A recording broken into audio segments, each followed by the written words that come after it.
They said he was filth, a mistake, a disgrace to faith. But when a four-star general walked into a public restroom that reeked of bleach and abandonment, he didn't see garbage. He saw a child, and the moment he stepped in, everything changed. Silas hadn't eaten in nearly 3 days. His legs were bruised, not from accidents, but from the sidewalk he had called home since the night his father ripped the letter from his hands. A letter that didn't scream or offend. It only whispered the truth he liked another boy. He had written it during science class, folded it carefully, and tucked it into his binder like a secret blooming flower. But his mother had found it, trembling with silence, lips white with shock. His father hadn't shouted. He didn't need to. The door slammed behind Silas, and that sound became the anthem of his exile. Now, he curled on the cracked tile of a downtown public restroom, hugging a faded hoodie to his chest. The sleeves were too long, worn thin. Embroidered on the inside hem, stitched in messy cursive, was the name Jamie. That name was all he had left. His eyes stung. Not from tears, he had none left, but from the cold, the kind that sank into bones and made the world feel twice as cruel. A toilet flushed behind a stall, footsteps, then boots. A police officer entered, scanning the space like someone stepping into a dumpster. When his eyes landed on Silas, he exhaled sharply and muttered, "Figures, another little parasite." He pulled out his radio and pressed the button with a click. "Yeah, got a stray, male, about 12, probably a runaway. Send the usual transport, youth services intake. Downtown?" His voice wasn't angry. It was bored, like this was routine. Like Silas was routine. The boy didn't move. He couldn't. His limbs felt detached, his mind floating above the body that had failed him. The hoodie trembled in his grip. Jamie wouldn't have let this happen, he thought. Jamie would have smiled and said something funny, something warm, and then the door opened again. The sound was distinct, not rushed, not uncertain. It was measured, commanding, the kind of presence that made even the air stand straighter. Polished shoes echoed on the tiles. A figure stepped into the space. Silver hair, pressed uniform, ribbons gleaming under the flickering light. General Mason Greaves. His eyes didn't linger on the smell, nor on the stains. They moved straight to Silas, and then they landed on the officer. "Did I just hear you call that boy a parasite?" The general said, voice steady, low, but carrying more authority than a courtroom verdict. The officer blinked, unsure whether to salute or apologize. "Sir, I didn't know." "He's my grandson," the general interrupted, stepping forward. His voice had the sharpness of steel drawn from a sheath. "Is that how we speak about children now?" the officer stammered, trying to explain, but Mason was already kneeling. He didn't mind the floor. He didn't mind the smell. He lifted the hoodie slightly and placed a calloused hand on Silas's shoulder. The boy flinched. "It's all right," Mason said. "I'm not here to send you anywhere." Silas opened his eyes, glazed and empty. "I don't need you to talk," Mason whispered. "I just need to know if you've eaten." The boy didn't answer, but his silence said enough. The general stood up, his expression unreadable. "Stand down," he ordered the officer. "I'll handle this." He pulled off his overcoat and wrapped it gently over Silas, lifting the boy in his arms as though he were carrying a wounded soldier from battle. The officer moved aside, eyes lowered. Outside, the world kept spinning. Cars passed, lights blinked, people walked. But for Silas, wrapped in the warmth of someone who didn't ask questions, who didn't care what the letter said or who he loved, it felt like the first step toward being seen, toward being safe. And even if he didn't understand why yet, something in him knew this man wasn't saving a stranger. He was redeeming a promise. If this part moved you, don't forget to follow our channel, Heart Story, for the next chapters of Silas and General Mason's journey. Real stories, real healing, real honor. General Mason Greaves had stood in deserts where breath turned to dust and decisions cost lives. He had signed orders with hands steadier than most men's prayers. But nothing had ever prepared him for the weight of a child who no longer flinched at cruelty, because cruelty had become routine. Silas barely moved in the back seat of the general's old military vehicle. His body rested in a blanket, knees drawn toward his chest, hoodie still clutched like armor. The ride was silent. Mason didn't ask questions. Not yet. He just drove, not home, but to the last place where men had ever found healing under his command. The old base hospital had been decommissioned years ago. What remained was a small, clean medical wing Mason maintained himself, a habit left over from the days he couldn't stop saving people even when the wars ended. He parked. The boy didn't ask where they were. He didn't care, and that broke Mason more than if the child had screamed. Inside, he laid Silas gently on a padded cot, placed a warm compress in the boy's hands, and opened a canister of chicken broth he kept for nights when he couldn't sleep. Silas stared at the ceiling, lips cracked, eyes sunken. "You don't have to call me anything," Mason said, stirring the broth. "Not sir, not general, not even mister." He placed the cup on a small tray and set it on the boy's lap. The room was quiet enough to hear the clock ticking on the wall. "You don't have to explain what happened," he continued, his voice rough from disuse.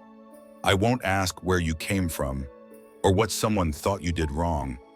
He sat beside the cot, his back straighter than men half his age.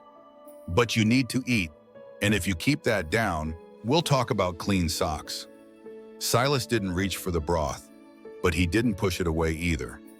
Mason remained there, unmoving. He had waited out enemy scouts in foxholes. He could wait out a wounded child's silence. Eventually, Silas lifted the cup. One sip, then another, and just like that, something inside Mason loosened. He did not smile. He didn't know how to anymore. But he placed a firm hand on the boy's blanket and whispered, "Good." Silas fell asleep within minutes, the empty cup still resting on his stomach. That night, Mason stayed in the room, seated in an old folding chair, watching over the child the way he wished someone had watched over Jamie. Jamie had been light, energy, a spark that softened Mason's sharpest instincts. He was only 16 when he died, and Mason had never forgiven himself, not because Jamie had left, but because Mason hadn't seen the signs, hadn't asked the right questions, hadn't shown up when it mattered. So when he found Silas in that restroom, curled around a memory stitched into a hoodie, he didn't see a stranger. He saw another boy who had been made to feel disposable. The next morning, Silas awoke to the smell of eggs and toast. Not the processed kind handed out in plastic trays, but real food, the kind you only make when someone matters. He sat at a small table across from Mason, eyes still guarded. "You're safe here," Mason said plainly, passing a fork. "For as long as you need to be." Silas didn't ask what the general wanted in return. It didn't occur to him yet that some people help because it's right, not because they expect anything. But when he looked around the room and saw the old maps, the faded flags, the neatly folded uniform with medals beside a photograph of a smiling teenage boy in civilian clothes, he finally asked the only question he had the strength for. "Who's Jamie?" Mason's breath caught, just for a second. "He was my son," he replied. "I lost him 10 years ago." Silas nodded, then looked down at his food. "I think I met him once," he murmured. "At a summer camp. He gave me his hoodie when mine got soaked." Said I looked old. Mason didn't answer. He didn't trust his voice. But in that moment, something settled between them. Not grief, not guilt, recognition. A line had been drawn through time, connecting one broken child to another. And this time, Mason swore silently, he would not fail. The house stood quietly on the edge of a military town that no longer remembered its heroes. There were no gates, no guards, just an old wooden porch, 3 chairs, and the rhythm of a screen door that creaked every time the wind changed. Mason Greaves had lived here since retirement, alone, inside. Everything was still. The walls weren't decorated with medals. They were filled with photographs. Rows of young faces in uniform, fresh recruits, hardened sergeants, men he had led into fire and brought home. In the middle of the largest frame, one photo didn't fit. No uniform, just a boy in a faded hoodie, smiling like he didn't know pain yet. That was Jamie. The guest room had been closed for 10 years. Mason opened it now. He dusted off the desk, changed the sheets, and placed a nightlight on the windowsill. Silas entered without a word. He stood in the doorway, eyes scanning the unfamiliar softness, the kind that made people believe the world might still be gentle. On the desk sat a stack of unused sketchbooks. Mason hadn't moved them since Jamie died. He watched as Silas sat down and opened the top one. No words, just fingers tracing blank pages, like they were fragile. Silas didn't speak much. He nodded instead. He pointed. He drew. And Mason, trained to read silence in war zones, learned to listen to this boy's quiet language. He noticed how Silas would stare at the photo of Jamie in the hallway, how he lingered by the bookshelf that still held Jamie's childhood fantasy novels, how he never asked to leave, but never asked to stay either. The boy woke early, always before sunrise. He would sit on the porch steps, sketching whatever shadows the dawn gave him. Sometimes trees, sometimes Mason himself, unaware, drinking black coffee with both hands. One night, Mason couldn't sleep. His knees ached. The air was too still. So he walked past the guest room toward the kitchen, but the light was already on. Silas sat at the table, hunched over his sketchbook. He didn't hear the floorboards creak. He didn't notice Mason in the doorway. What he was drawing wasn't from memory. It was a face, Jamie's face, but not the Jamie from the photograph. It was Jamie, older, Jamie alive. Mason stepped forward. "I remember him," Silas said without turning. "He was kind. He gave me out a sandwich when I cried at camp. I didn't even know his name, but I never forgot his face." Mason sat down slowly. His chest tightened, not from age, but from the weight of something long buried rising again. "You two would have been the same age," he said quietly. Silas finally looked up. "I know." They didn't speak after that. They didn't have to. Grief had a way of binding strangers. From that night on, Mason began reading the boy's sketches like mission reports. What Silas couldn't say, he drew. What he couldn't process, he turned into shadow and light. One morning, Mason found a page left on the table. It was a drawing of his own hands, large, steady, calloused. Beneath it, a single word, "safe." He folded the paper and placed it inside his wallet, beside Jamie's old military ID. That weekend, Mason drove to the academy, not a military school, but a special program for youth impacted by trauma.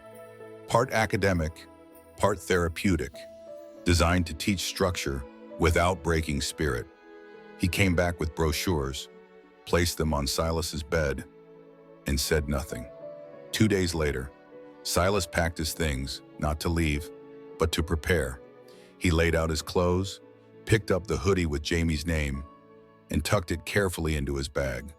On the morning of his orientation, Mason waited at the breakfast table. 2 plates, toast and eggs, same as always. Silas sat down, placed the hoodie beside him, and whispered the first words Mason had ever heard him say out loud. "I don't want to forget him." "You won't," Mason replied. They ate in silence, but it wasn't empty anymore. It was full of names unspoken and memories held between spoonfuls.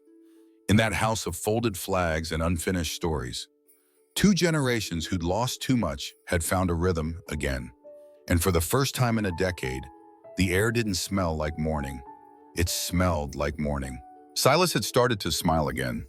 Not often, not brightly, but enough that Mason noticed the difference between a boy surviving and a boy beginning to live.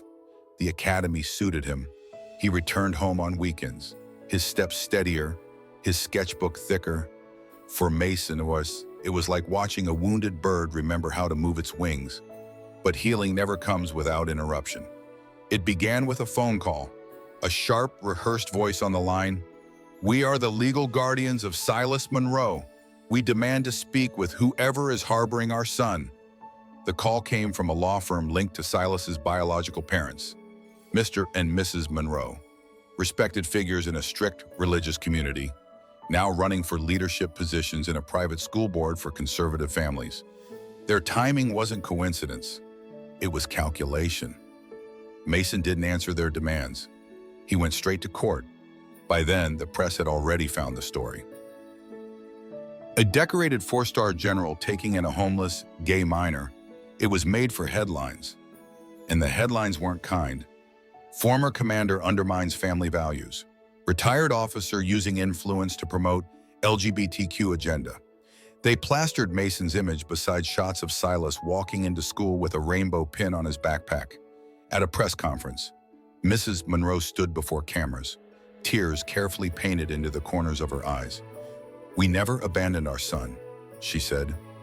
"We were just trying to discipline him after troubling behavior. But someone took advantage of his confusion, of our absence, to turn him against us." Their lawyers nodded solemnly beside them. In their world, there was no shame worse than having a child who loved differently. The strategy was clear: rewrite the past, claim moral high ground, discredit the man who had saved their child from the cold tile of a public restroom. But Mason never spoke to the cameras. He prepared one statement, short, typed on his old military typewriter, printed without logo or seal. He read it in court, not to silence critics, but to speak for the one person who hadn't been heard. "I have led divisions across oceans," he said, standing in his press suit, chest unadorned.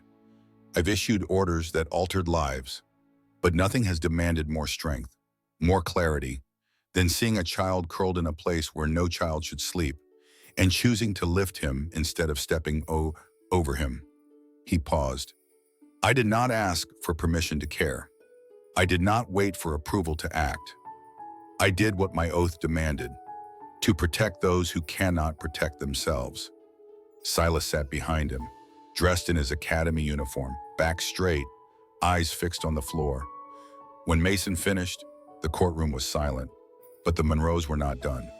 They presented edited photos, clips from Silas's art journal taken years ago, twisted into claims of indoctrination. They waved church documents. They brought community leaders to testify that Mason had interfered with divine authority. Then came the final blow.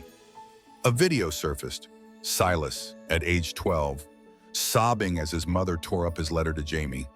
The clip hadn't come from Mason. It had been recorded by a neighbor through a window. Quiet, unedited. In it, Silas begged, "Please, I didn't do anything wrong. I just liked him." Mrs. Monroe's voice replied, "You are disgusting. Get out of this house."